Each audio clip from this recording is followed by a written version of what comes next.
Now on this channel, we focus a lot on ascended characters. However, for a lot of you new players joining the game, it's really hard to ascend a character right out the gate. So in most situations, your ascended units are probably just going to be left at the Awoken state for quite a while, which can leave a sour taste in your mouth because you're like, man, I just want my unit all the way maxed out. I want to do all the cool stuff that everyone else is doing. Well, have you ever thought about using these guys? I know it's a scary sight, but listen. I'm gonna show you how powerful some of these units still are. Everybody who I'm gonna be having in this list is gonna be a GS specific character. We aren't including crossovers in this, and the reason for that is because if you're coming into this game as a brand new player, these Awoken crossover characters that are really good, like Rimuru or Mako, you never had a chance to get them. But for GS original characters, you will eventually have a chance to get them because they're gonna rerun on banner.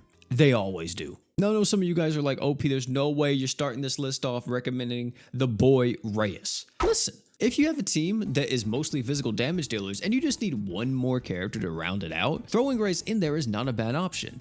I wouldn't really focus so much on his damage because his damage is very lackluster, but he does have some pretty solid buffs that can be very useful for you. Once he's in the X-Force mode, you're able to utilize stuff like his art, giving everybody a barrier and also healing everyone on the team with a max HP buff. The super art's going to be able to buff up physical damage by up to 120%. His slots aren't too bad either. He has a 5-star defense and a 4-star heal. I would say that if you are planning on using him though, I would highly recommend that you do get Grand Scale, the true weapon for him. Since it does give him 100 arc gauge right out the gate, it makes him faster, and utilizing him with other characters is going to be really good. Light Sandstone, my goat. This is a healer style character that is all about utilizing her super equip, which she gets access to by using her true art. But Light Sanstone's whole gimmick is being able to buff up physical damage for the entire team, using her true art so she gets access to her super equip, and then spamming her equip over and over and over to be able to heal your allies and reduce the enemy's physical res by 5% every 2 seconds. And by the way, this baby is stackable. She has insanely good slots as well, being able to have that 5-star support and 4-star defense. And truly, she is a unit that if you ever need a healer,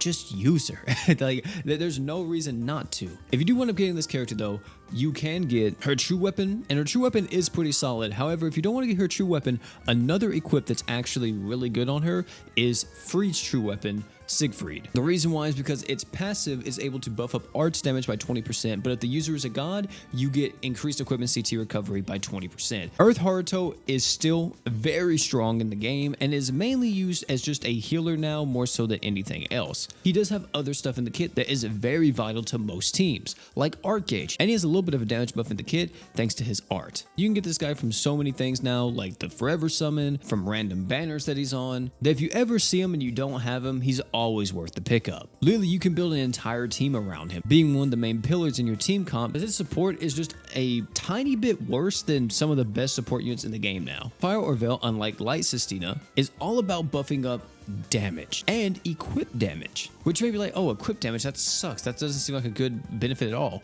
Well, just like Light Sandstone, Orville is a unit that relies on a super equip.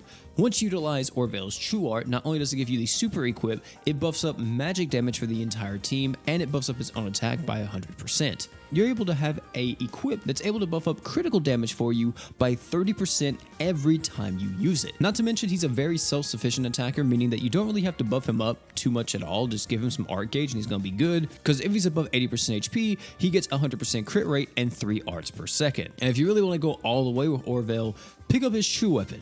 His true weapon is going to be a very nice damage buff for yourself. Tojo Duration Mizuki was one of the most broken characters ever whenever he released, so it's not surprising that he's still standing the test of time. He has really good Arch-Gen and a very good Arch-Gen typing, being Type F, aka the conditional art gauge group, so he's able to stack with a multitude of characters in the game. He also has a very unique passive that once you activate Third Eye, everybody on your team gets 100 art gauge, just like that. If that wasn't enough for you, his art is also able to cleanse all stats elements in the game except Feint, and he buffs up everybody's stats element res by 100%. Really, if this guy's just been sitting in your box and you haven't been using him, put him on your team, awaken him, use him. It's going to be like a night and day difference. The one thing I will highly recommend though is getting 12th generation Mizuki's true weapon. Be careful not to select the other Mizuki's true weapon here, since there are 2 Mizukis in the game. But get this true weapon right here. Mizuki's all about getting into his third eye as quickly as possible, and this true weapon just helps him do it. He starts the quest with 100 art gauge,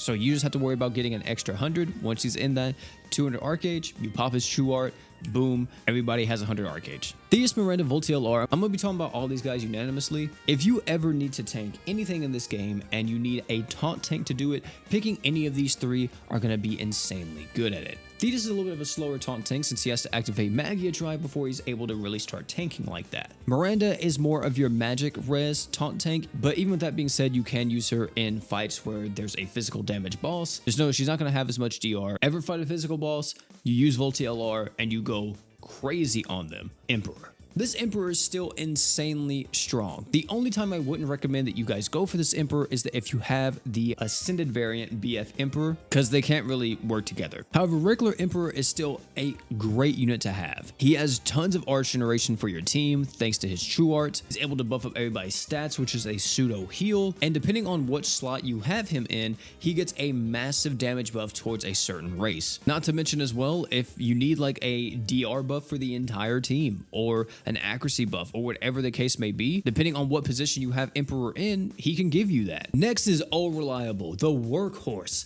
of the Awoken era, Sandstone.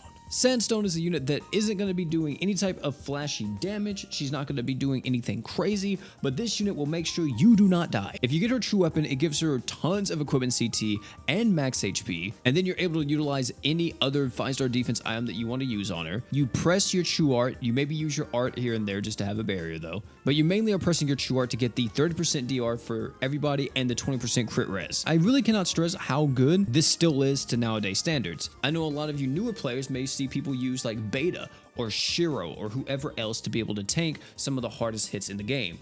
Well, Beta's DR is 40%, Shiro's DR is 30%, Sandstone's DR is 30%. These type of damage mitigation tanks don't really ever fall off because the DR buff that they're giving doesn't really ever change. Sandstone though, all reliable, incredible unit. If you use her, just make sure you use her true art. Go into that art every now and again just to have that barrier.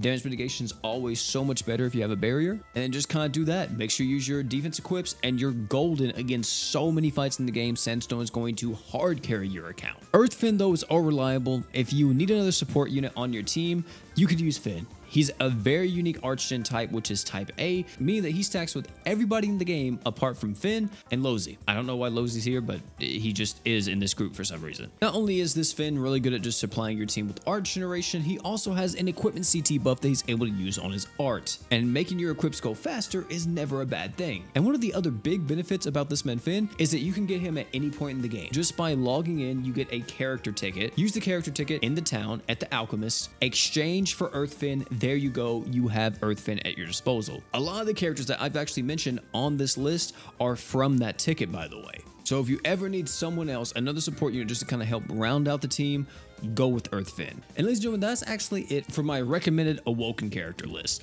This isn't all the Awoken characters that are really good though. There are so many other Awoken characters that have their uses and their roles at specific parts in the game. But this list right here should help you get through majority of the content in the game and have a good amount of units to look out for if you ever see them. It's always good to go for any of them. Like I just said though, don't take this as the only units to go for, just a few recommendations. There's a lot of good Awoken characters. And if you're ever curious about an Awoken character on a certain banner, you can always check out my Should You Summons. If there's anybody notable, I usually say something in the videos. Either way though, it's gonna be it for this one. Thank you all so much for hanging out. It's been your boy OP. If you enjoyed this video, I highly recommend check out this video popping on the screen right now. Great piece of content. If you're interested in that, I'll meet you over there. Oh, and one more thing before you leave, don't forget to drink water.